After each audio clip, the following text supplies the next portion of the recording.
So welcome to Developing Successful Minds with Teaching Excellence. I'm Cherry Farrow from Inspire and Inform. What we're going to be covering in this session is the foundations or the fundamentals of NLP. Based on the universal law of cause and effect, we're going to actually be talking about how cause and effect, how that equation affects us. So basically, the way it works is that for every action we take, there is a reaction, or for every effect, there is a cause, and we are that cause. Now, generally, most of the population work on the premise that whatever is happening to them isn't their fault. And based on this universal law of cause and effect, I'm going to show you how we actually create our own reality, or what's happening to us in our life at the moment is based on the actions and then the reactions that we have in regard to that. So during this short segment, we're going to be talking about empowerment. So basically, if we can be at cause and understand that we are the makers of everything that's happening in our life, that empowers, because it gives us the ability to then change what is happening. While we're actually pointing the finger and blaming somebody else, we don't have that power to be able to make those changes. Because as long as we're sort of pushing it outside of ourselves and believing that we have nothing to do with what's happening in our lives now, that then disempowers us. It disempowers us. It doesn't give us the power to be able to make the changes necessary to live the life that we want or live the life that we love. So even though technically, obviously for the mathematicians out there, this isn't so much as an equation, but for the purposes of what we're doing here, I'm going to be calling it the cause and effect equation. So basically, when you're on the effect side, it's when you've always got reasons as to why something hasn't gone the way that you wanted. So those reasons are generally, based on the weather, or because it's someone else's fault, or about, for example, when we worked with a lot of businesses during the global financial crisis, everyone was blaming the GFC for the reason why their business didn't survive it. And yet there were many, many businesses that did. So what is the difference in that regard? At the moment, because I'm a farmer as well, and we have a property on York Peninsula, and we know that a lot of parts of Australia are going through drought at the moment. And working with some of those farmers, it's an understanding of, even though they can't make changes to weather, they can't control Mother Nature as such, what they can do is actually control how they react to it, how they feel about it, and things that they can do to make it work in their favour to the best of their ability. By being able to do that, you're at cause. You're actually empowered to take action. You're not at the effect or the mercy of something else that's happening around you. So basically, when you are at effect, that's when you'll hear yourself with all the reasons, the excuses why things aren't going the way that you want them. So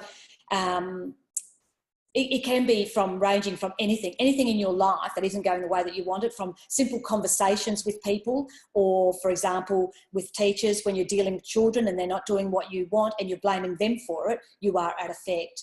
Because if you were at cause, you'd be looking at ways of being able to approach that situation differently to be able to get the results that you want.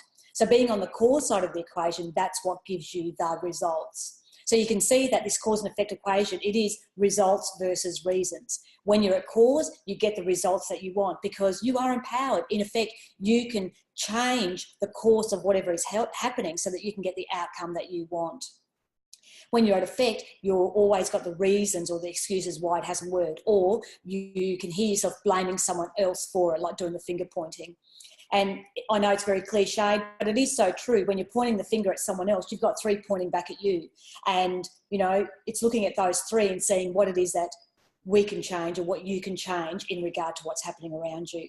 So during the course of this little webinar, we're going to be talking about how to move you from effect to cause, and hopefully, with your permission, we'll be able to do that for you so that you can get the results, which in turn gives you the empowerment to be able to make changes in your life or in your vocation or your occupation at the moment, or your career, to be able to get the results that you want. So when we talk about cause and effect, we are going to generalise. So anything in your life, whatever area of life you're looking at, if you're at cause, you are always empowered. You're able to make the changes necessary for the results that you want. So one of the main questions that we always ask our learners are, which side are you on? And it's about being honest with yourself. If you're sitting there going, well, everything would be all right, of course I'd be at cause if this, that and the other. well, that in itself shows that you are at effect, because you're giving reasons as to why things aren't how you want them.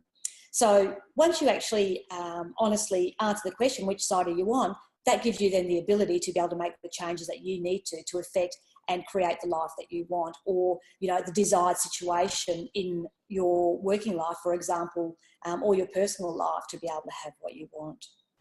So if we go a little bit further, the way that we are created, I guess, is that everything that we learn, first, of course, is learned consciously, and then it's relegated to what we call the unconscious mind. So it becomes like an automatic behaviour. So a lot of the times we do things without even having to think about them. So if you think about the first time you learned how to drive a car, and for those of you that learned how to drive a manual car, you'll know how difficult this was. You know, you get in there and you've got to hold your hands at 10 and 2. You've got the indicator on one side, the wipers on the other. Then you've got 3 pedals. You've got the clutch, the brake and the accelerator. You've got to look in the mirrors. You've got to change gears.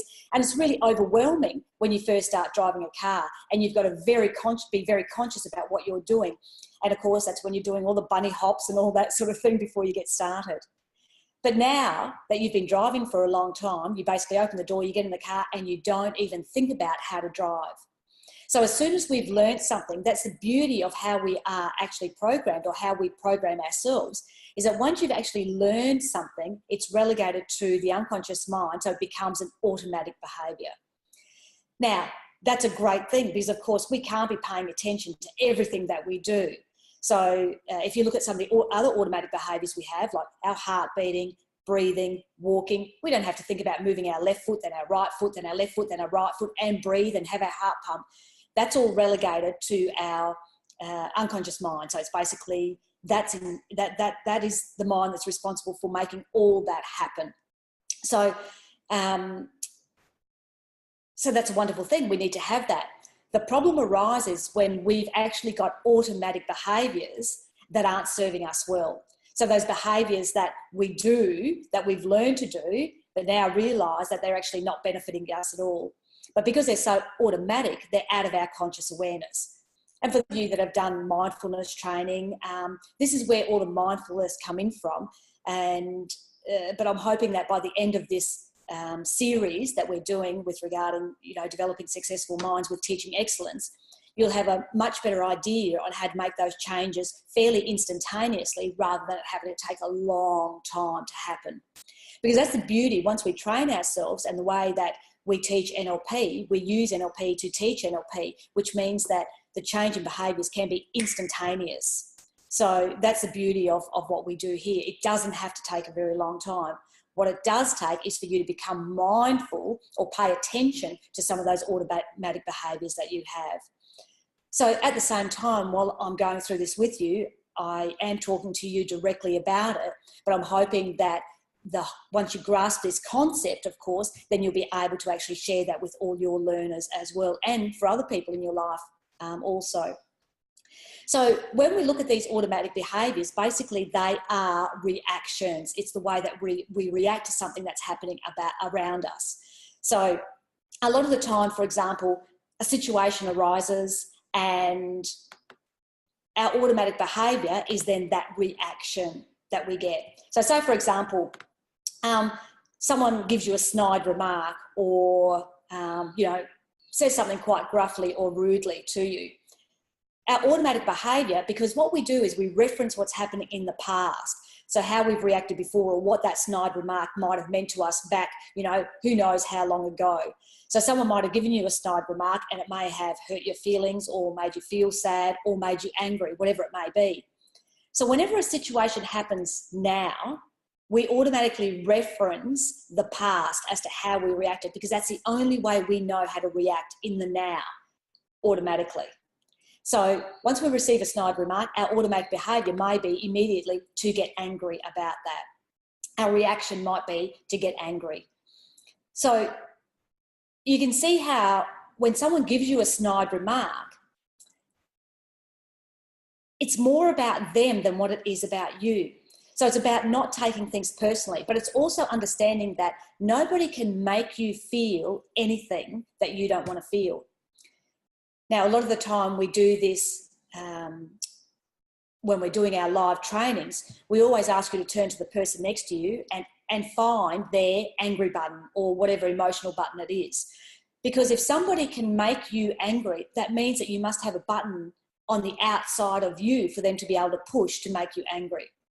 That's a really big realization, because once we do that little exercise, which may seem silly as we're talking about it right now, but you think about it, once we do that exercise and the person that's external to you cannot find a button that they can press to make you angry, it's a big realization that that button pressing is an internal job. We are the ones that choose which button we press in that regard. So we always have that choice. And once we understand that, we then also realise that that choice is ours and that we're able to change it. So I'll just go through a couple of other things as well before we get to the crux of that. So say, for example, you might wake up in the morning or through the day and you might just experience a sad feeling. And automatically you give meaning to what that sad feeling could mean, which then affects automatically your reaction to it. So it may be that, you want to remove yourself from any situation, or, the tears come and they start flying, whatever it may be for you, but your reaction is automatic in that regard. Because we're not paying attention to what's happening. We think that we get this sad feeling, we have to react in this way because we're referencing how we used to do it. And I'm here to say that that's not necessarily so. So we are in control. So if we're at cause, that means that we're able to control what we do. So when we're talking about mindfulness, it's about mindful behaviour, taking responsibility for what we do. You see, if we take 100% responsibility for what's happening in our lives, it then gives us the response ability, the ability to respond in a different way. So for example, we have a situation that happens. If we can press the pause button, and Viktor Frankl, who was a prisoner of war survivor, said that between the stimulus and response, or between a situation and your response, there is a gap. And in that gap lay our freedom, which means that when something happens, we have this moment in time that we can take to pause before we actually react or respond to that situation. So rather than reacting, it gives us the opportunity to be able to respond to the situation rather than react.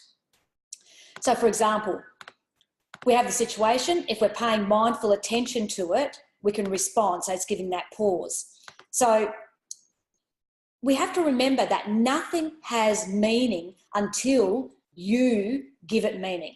So whatever happens in your life, nothing has meaning until you give it meaning. So we have this situation where you receive a snide remark.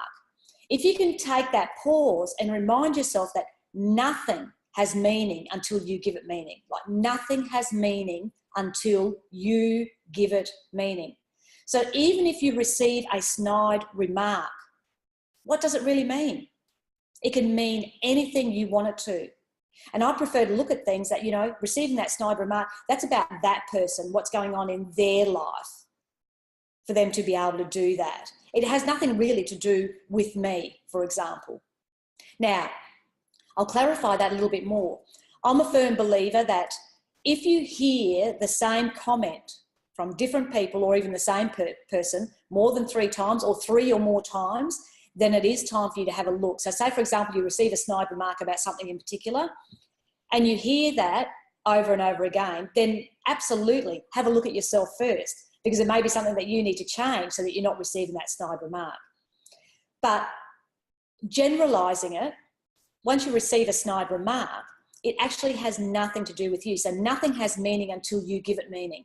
So if you can pause and take a moment to reflect on that, pay mindful attention to what your automatic behaviour could be, then you have a choice. You can choose to react differently.